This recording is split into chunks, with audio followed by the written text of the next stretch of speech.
У стварэнні бяспечнага асяроддзя для школьнікаў дробязяў няма. Спраўнасць станкоў у вучэбных майстэрнях, надзейнасць электраправодкі і абсталяванне ў кабінетах фізікі і інфарматыкі, трываласць снарадаў у спартыўнай зале і наяўнасць камер відэаназірання. Усё гэта цікавіць тэхнічных інспектараў па ахове працы падчас маніторынгу баранавіцкіх устаноў адукацыі.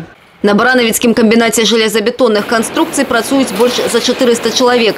Старшыня прафсаюзнай первічкі завярае, ахове працы тут надаюць вялікую увагу.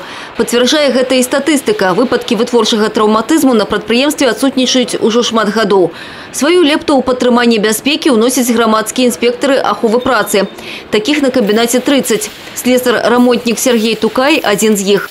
На нашем предприятии охране труда уделяется большое внимание.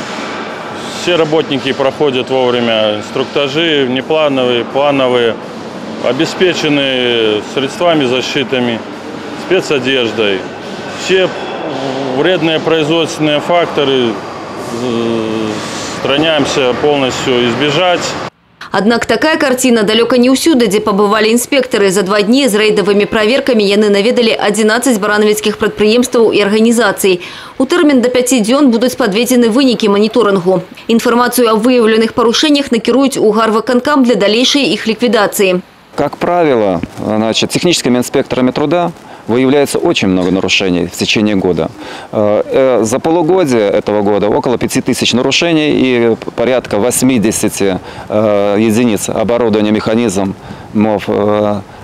инструмента мы приостанавливаем эксплуатацию, если создают угрозу безопасности работникам. До конца года такие ж мониторинги пройдут на предприемствах и организациях и іншых районов в области. Алена Ракуць, Алиса Грыгарчук, Юрий Титов, телерадиокомпания «Брест».